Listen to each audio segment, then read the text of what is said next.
Em primeiro lugar, educação. Bom dia, boa tarde, boa noite, dependendo de quando você estiver vendo esse episódio. Em segundo lugar, bem-vindo ao canal Preso na Língua para a gente dar uma olhada na poesia. Nesta sequência de 3 episódios geminados, eu tô querendo dar uma olhada nos poetas, na tríade dos poetas mais importantes do Brasil, segundo as avaliações da primeira metade do século XX.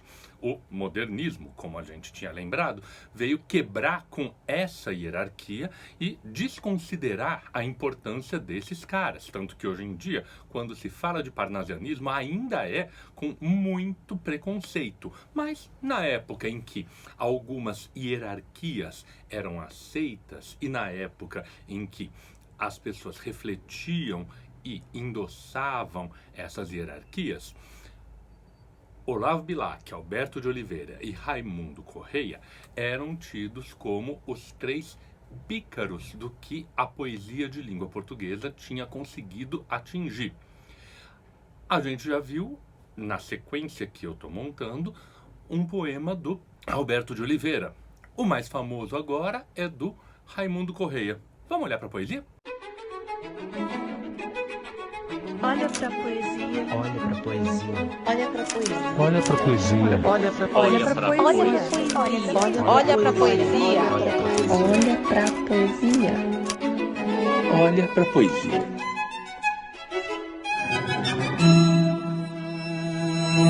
Raimundo Correia, outro dos grandes poetas parnasianos brasileiros. Eu, como sempre, estou procurando evitar elementos muito pessoais para que a gente possa olhar para o texto.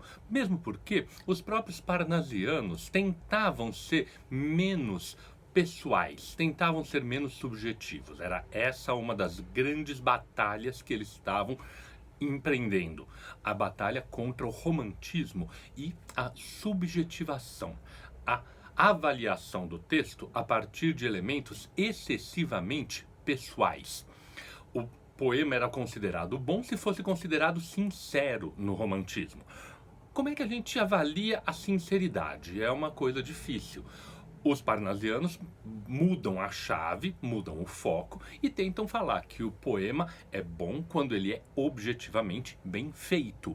E aí a gente tem uma série de coisas que podem ser observadas, como acontece no poema mais famoso do Raimundo Correia, As Pombas. Vai-se a primeira pomba despertada, vai-se outra mais outra, enfim dezenas de pombas vão-se dos pombais, apenas raia sanguínea e fresca a madrugada. E à tarde, quando a rígida nortada sopra, aos pombais, de novo elas, serenas, ruflando as asas, sacudindo as penas, voltam todas em bando e em revoada. Também dos corações onde abotoam os sonhos, um por um, céleres voam como voam as pombas dos pombais.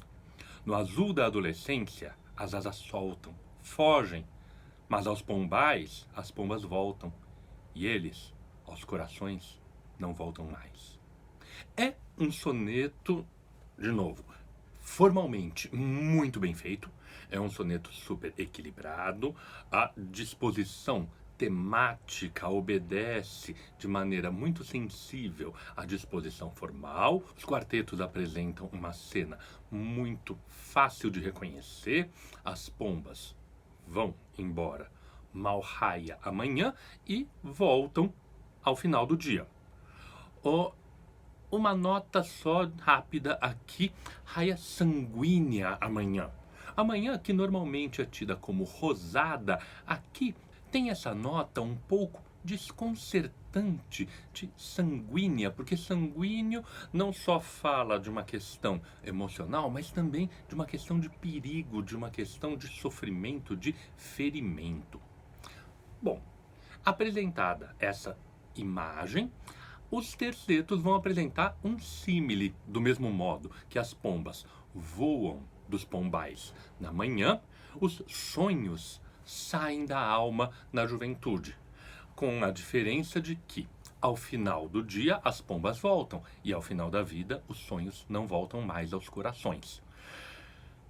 Uma lição de moral bastante convencional, na verdade quase um clichê, e por isso mesmo muito reconhecível, muito facilmente assimilável. Esse é um ponto interessante, porque uma das coisas que encanta em certos poemas parnasianos é justamente a acessibilidade na inacessibilidade.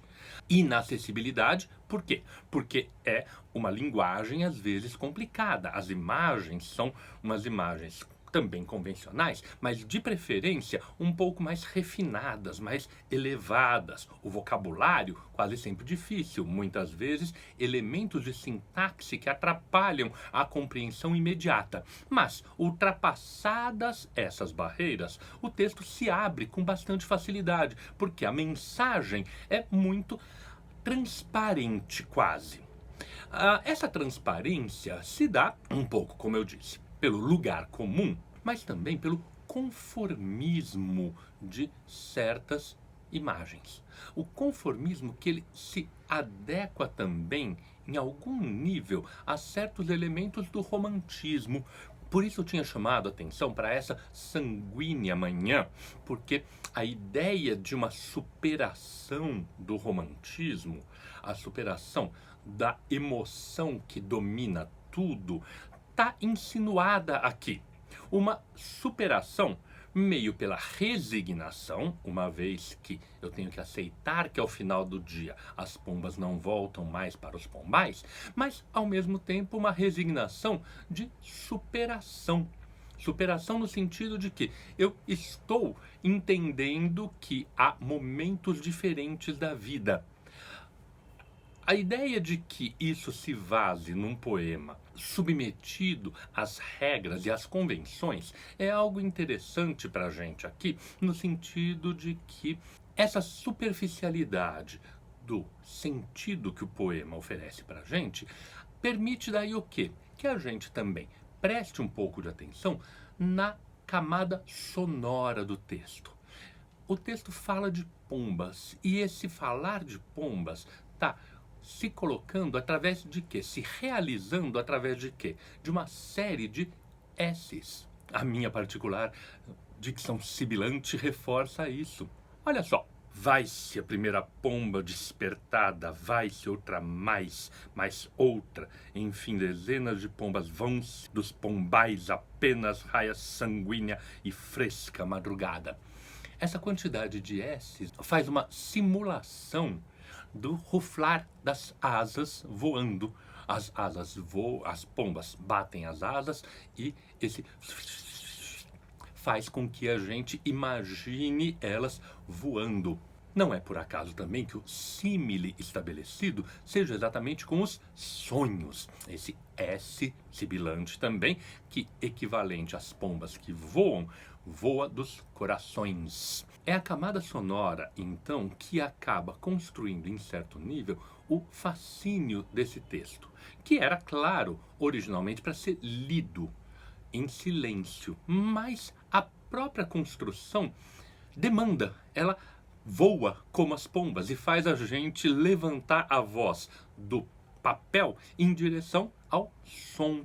E esse aspecto da poesia parnasiana, de uma preocupação bastante forte com os sons, acaba aparentando um pouco de outra coisa que, na tradição hispânica, vai ser combinada com o parnasianismo, que é o simbolismo. Na tradição hispânica, parnasianismo e simbolismo são chamados, em combinação, de modernismo. É uma concepção um pouco diferente da que a gente tem, porque o nosso modernismo acabou se identificando com as vanguardas artísticas do século XX.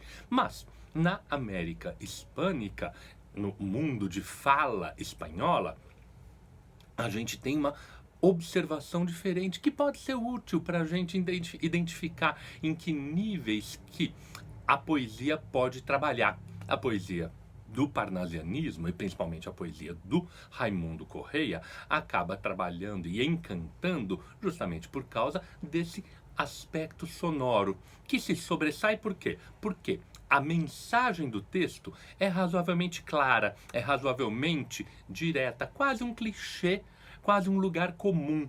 Por isso ela conforta, por isso ela agrada no sentido de que ela é acessível e acaba também abrindo para outras coisas, o que dá para o leitor a sensação de que ele está conseguindo ultrapassar e avançar num nível de sensibilidade um pouco maior do que o do seu dia a dia.